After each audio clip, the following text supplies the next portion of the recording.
Good morning children. Class 10 Subject Chemistry Lesson 4 Carbon and its compound।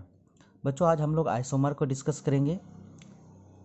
Isomer क्या है बच्चों? Isomer हम उसको कहते हैं वैसा ऑर्गेनिक कंपाउंड जिसका मॉलिक्यूलर फार्मूला सेम होता हो लेकिन स्ट्रक्चर डिफरेंट होता हो, उसको आइसोमर कहते हैं।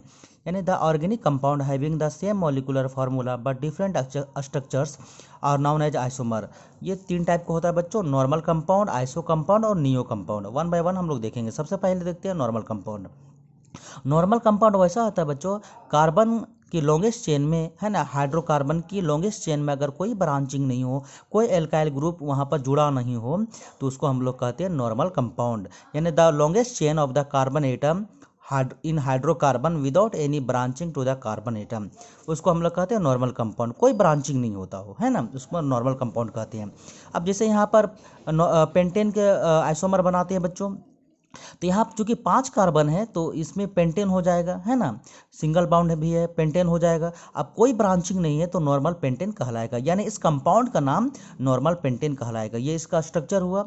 और ये टोटल 5 कार्बन है, हाइड्रोजन 12 है, C5H12, तो ये इसका मॉलिक्यूलर फार्मूला हो गया, ये स्ट्रक्चर, ये मॉलिक्यूलर फार्मूला। अभी बच्चों हम लोग पेंटेन का ही सारा आइसोमर ड्रॉ करेंगे, यानी नॉर्मल, आइसो और नियो तीनों। ठीक है, अब आइसो का देखते हैं बच्चों।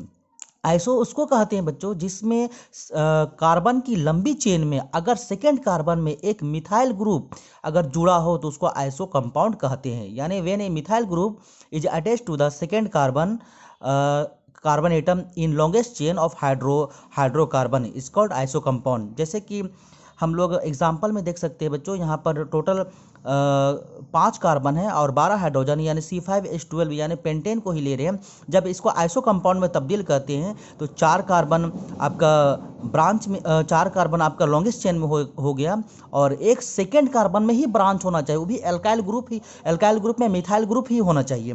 तो अगर मिथाइल ग्रुप इसमें लंबी चेन में सेकेंड कार्बन में ब्रांच रहेगा तब उसको हम लोग आइसो कहेंगे, है ना। तो ये इसका स्ट्रक्चर हो गया आइसो पेंटेन का। चूंकि 5 कार्बन है तो पेंटेन हो जाएगा, और सेकेंड कार्बन में एक मिथाइल ग्रुप अटैच है, इसलिए ये आइसो कहलाएगा। अगला है, लास्ट है बच्चों, नियो कंपाउंड। नियो कहते किसको? नियो में क्या है बच्चों कि जब अगर सेकेंड कार्बन एटम में हाइड्रोकार्बन की लंबी चेन में, लॉन्गेस्ट चेन में अगर सेकेंड कार्बन एटम में 2 मिथाइल ग्रुप अटैच होता हो, 2 मिथाइल ग्रुप जुड़ा होता हो, तो उसको नियो कंपाउंड कहते हैं। अब हम लोग बच्चों सेम वही C5H12 यानी पेंटेन का हम नियो कंपाउंड बनाते हैं, तो ये कार्बन के लंबी चेन हो जाएगा, लंबी चेन में 3 रखेंगे, और सेकेंड कार्बन चूंकि फर्स्ट ये सेकेंड हुआ, सेकेंड कार्बन में 2 मिथाइल ग्रुप को जोड़ेंगे, है ना, अटैच करेंगे। जब दोनों को अटैच कर देंगे तो टोटल 5 कार्बन हो जाएगा, तो पेंटेन हो जाएगा।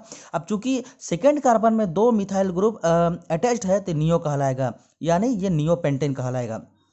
अब बच्चों देख सकते हैं कि आइसोमर में क्या हो रहा है कि मॉलिक्यूलर फार्मूला C5H12, इसमें भी C5H12 और इसमें भी C5H12, लेकिन तीनों का स्ट्रक्चर है अलग है। इसका स्ट्रक्चर है नॉर्मल पेंटेन का, यानी पेंटेन को जब नॉर्मल कंपाउंड में रखते हैं तो नॉर्मल पेंटेन बनता है, तो इसका स्ट्रक्चर जब पेंटेन को आइसो कंपाउंड में रखते हैं तो आइसो पेंटेन बनता है, तो इसका स्ट्रक्चर।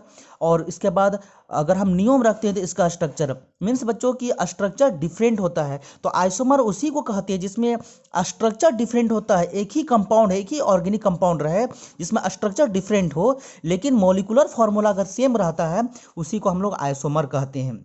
तो यहाँ पर बच्चों हम लोग पेंटेन का ही आइसोमर बनाए, पेंटेन का आइसोमर बनाए जिसमें आपका नॉर्मल पेंटेन बना, है ना, आइसो पेंटेन बना और नियो पेंटेन हुआ।